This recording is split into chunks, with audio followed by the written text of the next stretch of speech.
plaque that over there was given to us by the city of Windsor, and the piece of ground where it's sitting is also give them the right to acknowledge this as a historic site, and that somebody won't come along later on and wanted to tear it down and put up an apartment or something. The city has been given the right to say this remain a historic site on behalf of the people and the city of Windsor forever. When I came here and some 15 years ago, they tell me that a church was not possible as we know church. It is my idea that church should change, and so we started to do that. That is to tell the story of this organization, of this church, of our people, the price they paid, and the legacy that is ours here in Canada. You'll notice on the top of it, it says the province of Canada. It was given by our foreparents in November of 1844. That was before Canada was a country. And given by Queen Victoria of England, who was the mother queen. The officers of the church were Isom Thompson, Henry Brandt, and Henry Turner. And you're of the Turner clan, so your family is not the new kid on the block either. If you look around, had it not been the only thing that most of black people have now, apart from a job, and most of our young people still go to the States to look for a decent job, is the church. That the church was everything for us. It was our political arena. It was our sanctorium. It was our school. The church was everything for us.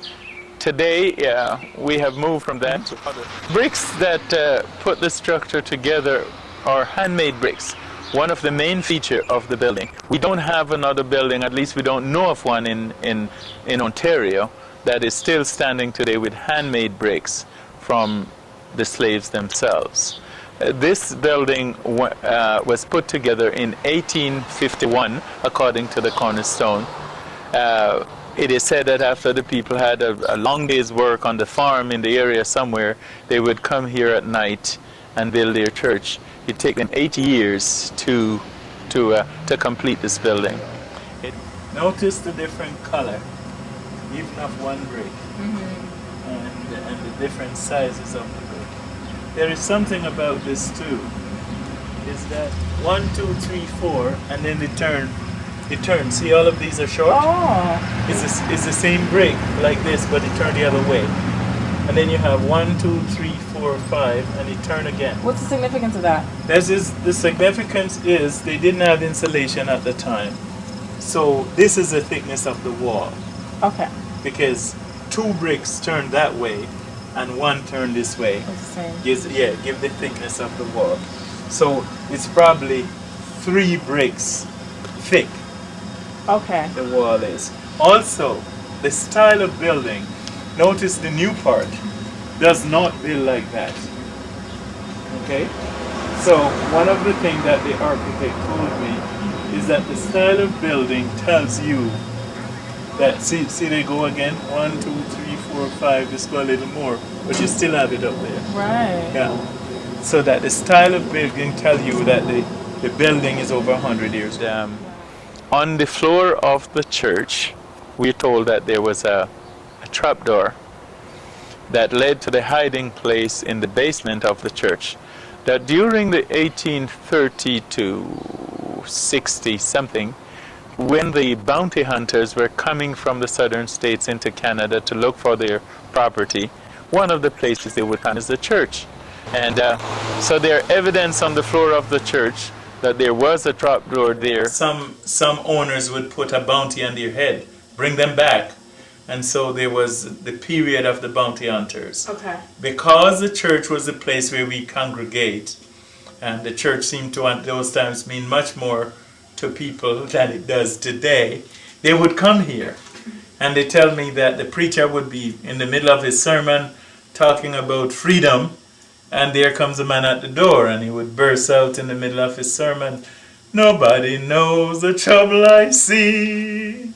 And if anybody in the congregation to hide away, they would get in this trap door on the floor and come down here, and they probably would shelter down here from the man. Now, they tell me that there was a tunnel that would lead perhaps to a safe house somewhere in the neighborhood, or perhaps even back to the river.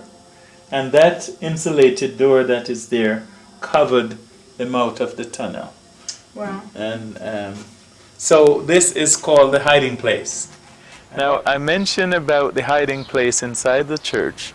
This window here, what looks like a window, if you notice how this place back in, this is where the right over where the tunnel would come out. Okay? So they repair this to form a window for the washroom downstairs and to match that window over there. That is so that both of them would look the same.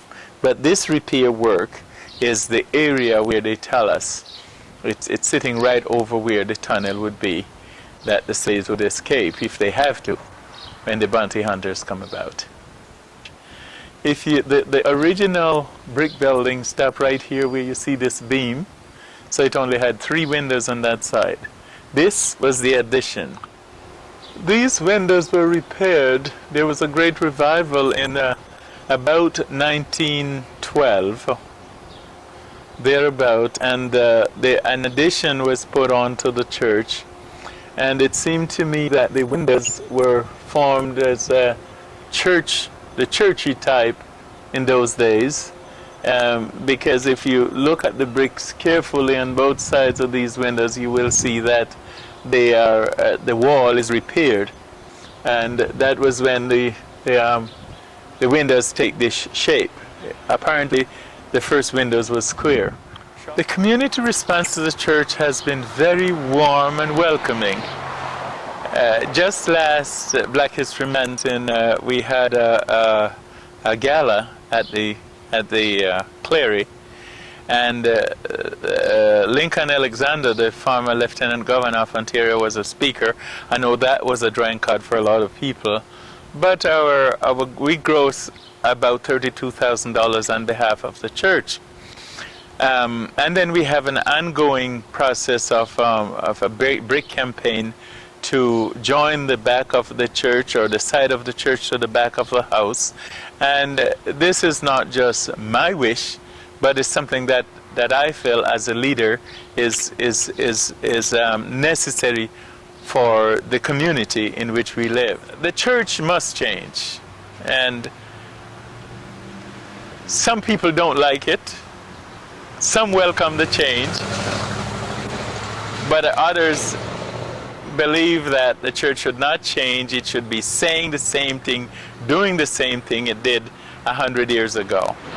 But today we are involved with community agencies such as the mental health services and health services here in the community, with the police, with the school in the community, and so we form a really powerful network that if some people doesn't realize it yet, by the time we finish here they will.